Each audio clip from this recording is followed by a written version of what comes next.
How you guys doing? I'm Kent Tilley. Welcome to the channel. If you haven't already, please subscribe. If you like anything or I missed something in this video, please let us know in the comments. We love chatting with you. Today I want to talk about the importance of having an advisor and sort of what a lot of people think an advisor does compared to what an advisor actually does, or a good advisor. And sometimes I'm maybe not the greatest, and there are ways that I could improve, but let's talk about it, because I think a lot about, the value that we bring in this role, and what I love about this job isn't, doing a plan or writing a plan and then being like, yay, here's your plan. It's one of the reasons why I'm not all that interested in writing plans for money. It's not something that I find, valuable for me. It's not something that is rewarding for me.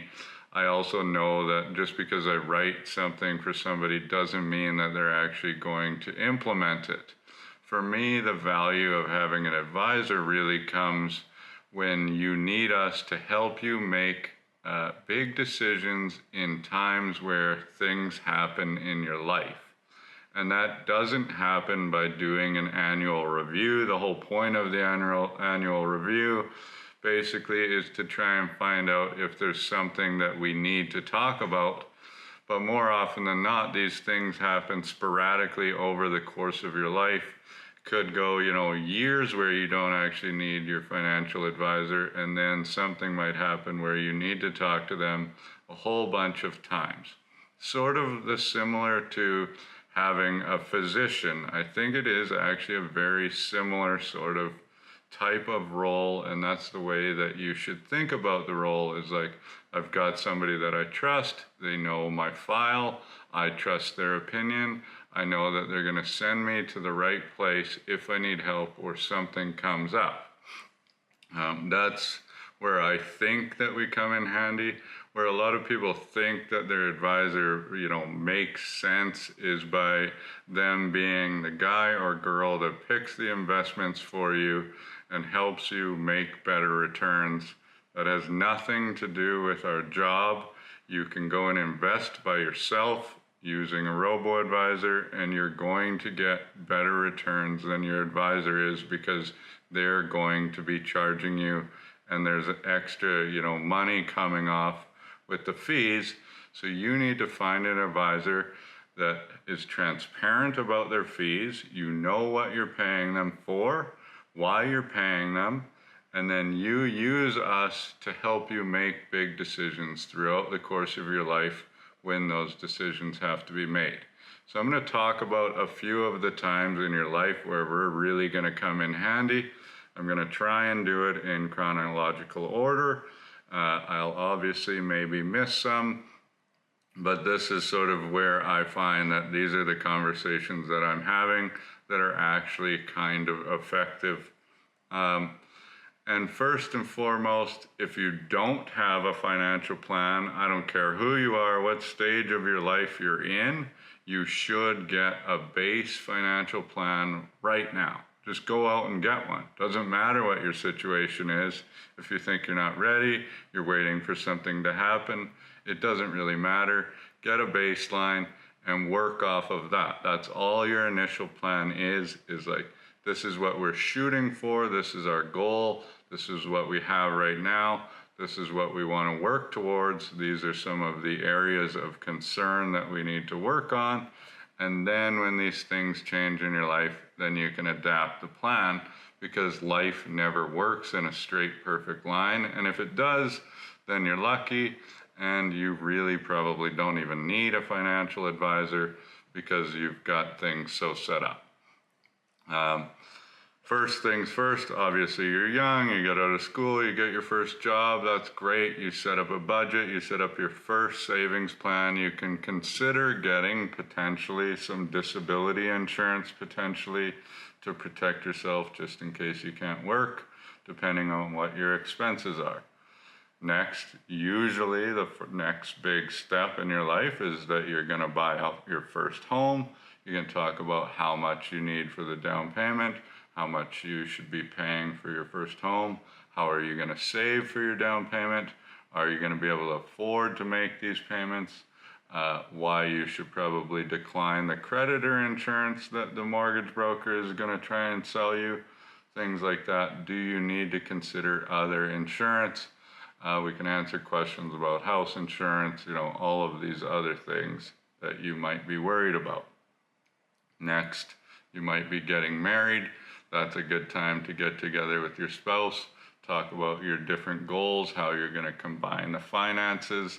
There are a whole bunch of different ways to do this. Some people do this, keep them totally separate. Other people have really good combined finances. You should always get a will. You should have a will even if you're single, but especially if you're married and planning to have kids, you should get that will right off the bat. Now you're really going to want to consider getting life insurance because you have somebody that depends on your income that is, dependent on you. So you're going to talk about different life insurance. You're going to want to change the beneficiaries on your RSP and your tax-free savings accounts potentially to set up, your estate plan. Now you have a baby. Like, what the hell? How are we going to afford to have this baby? What are we going to do? Your income and expenses are going to change. We're going to have to work on a new budget. We're going to have to revisit your will. We're going to have to revisit your insurance. We're going to talk about setting up an education plan. Are you still saving the same amount for retirement? What are your goals with that? It's not something I really ever talk about, but there is consideration to get insurance for your children. And something that seems to happen almost all the time in this day and age is that people do not stay in the same career for any specific or long amount of time. We're sort of switching jobs all the time. Every single time that you switch a job or need to make that switch, then you should have a conversation with your advisor about what that's going to mean. There might be an old pension in place that you're not considering. Your benefits are potentially going to change. What do you need to consider with that? If your income is going to change, all of these other things, you need to consider maybe we need to increase or decrease our retirement savings plan based on all of these other things, because your savings strategy will change dependent on all of these other variables. You get fired or laid off, well, obviously, where are we going to come up with the money that you need to survive? I mean, if it's not... if a pandemic happens, maybe we should, get in touch with our advisor to see, what are we going to talk about?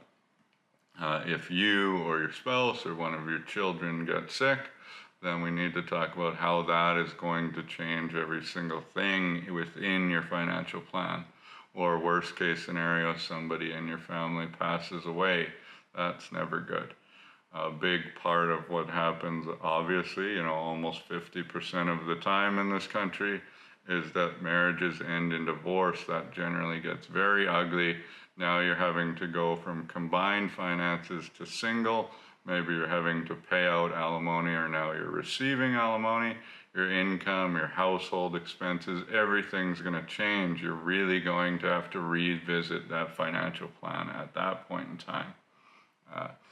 Disability can be the exact same as an illness. Now you're disabled. Now we need to talk about what government benefits we can get. Is when are your, group benefits going to end if you had them? How are you going to survive? How are we going to provide for you for the rest of your life? There's other things that come into play, obviously. Maybe you come into an inheritance, you win some money, something happens, you get a big bonus, that something happens where you come into money, you don't know what to do. Obviously, you want somebody that has your best interests and not theirs in mind. It's where this job becomes a little bit difficult, because what happens in most cases, in most places, the way that we get paid is we get paid more money by you having more money with us, which is sort of a little bit of a problem, because obviously we want you to have more money, and it's sort of beneficial for us to push you to save more and invest better and do those things. But at the same time, it's like, well, is this for me or is this for you?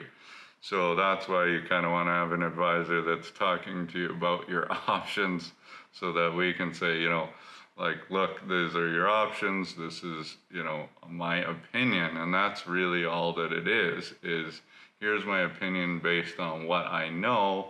I'm going to teach you your options, and then you can make an educated decision without me trying to prompt you one way or the other.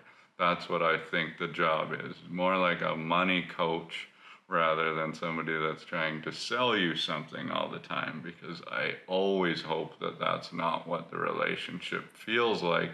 And when I feel like it feels like that, then I get uncomfortable and worse at my job. You always kind of want to talk to your advisor if there's an investment opportunity that your friend or coworker or your brother-in-law or something presents you with. Maybe you want to have somebody to have a look that, has a little bit more experience in the business, because sometimes there are some red flags that you might not see because you get excited about the potential money that can come. I mean, I know there's a fine line with that too, because where I'm saying, okay, well, I don't want you to invest elsewhere. That's totally not true in my case, but I know there are advisors out there that are like, it's basically my way or the highway. I'm not saying that. Why wouldn't I want you to go and make a whole ton of money and make our job easier, and now you're living on easy street? That sounds amazing. Count me in on that too. But sometimes there are ones that I hear about where I'm like, whoa, let's pump the brakes. Let's ask some more questions, because maybe this sounds a little bit too good to be true. The only time that I think that, a market comes into play or investing comes into play is when there's either a really great market or there's a really bad market. That's when you need us to kind of sit there and hopefully hold your hand and say, this is not the time to sell, or this might be the time to buy, or whatever it is, to help you through those rough, really scary times, because sometimes the market does things that stresses all of us out. And then, depending on how your life goes, this can be really simple, or it can actually be a whole lot of different things where, you kept the same job, you have a pension, you had insurance in place, your 40s and 50s, you were just saving into your RSPs and TFSAs. Really, we didn't have to do much. Now it comes into, okay, now retirement actually becomes a big, busy part of the financial planning process, because when you retire, that's when you can actually start, making decisions that can make a really huge difference based on how you decide to draw out your income in retirement. When you decide to take CPP and OAS, can you qualify for GIS? How should you draw your income out in retirement? How much should you take out of your RSPs? When should you convert your RSP to a RIF? How should you invest your money in retirement? How can you save taxes if you have a non-registered account? All of these things, plus talking about potentially pre-gifting inheritance, or making sure that you pay less in probate or in inheritance tax, or all of these other things. So, like I said, is a lot of times, we feel like our job is to be like, buy this and this is what you should invest in. But I truly know that that's really the part that's the simplest part of the process, is like, invest like this within your risk tolerance, be diverse, keep adding to it, keep patient, and you'll win, and you'll do better than the majority of human beings over time. If we're looking in a very short period of a window, that is not necessarily true. But if we spread that window out over time, it's basically proven almost every single time that investing like that is going to win. So once we realize that, then we say, okay, let's find an advisor that is helping us make these decisions, that isn't charging us so much money that it's really, really eating into our long-term returns? Are they bringing enough value for what they're charging us? And if they're not, then maybe it's time to shop around. I do not think that you shouldn't have an advisor in your back pocket, or somebody that maybe you're paying every, once in a while to do a plan for you or something like that. I think it's a very important long-term relationship, and that's why, when we're trying to find who we want to work with, it's always like, okay, are we on the same page? Do you trust me? Do I trust you to let me know all of these things? And hopefully when you're a good fit, it can be a great relationship. And other times it's just not the right fit, unfortunately, for one reason or another. And, it's okay to go somewhere else and find somebody that's going to help you make decisions the way that you want to make them. And that's it. So it's all about making those big decisions, and I hope you have a great advisor. If you don't, look out for Chad. He's starting this week, I guess, when this video comes out. He's an awesome guy. He's going to be dealing with a lot of people that come to K4 over the next coming months or years or whatever. And, I would trust him to help me, and I can't wait for him to start. So we'll introduce you to Chad soon. Thanks for watching, and we'll see you soon.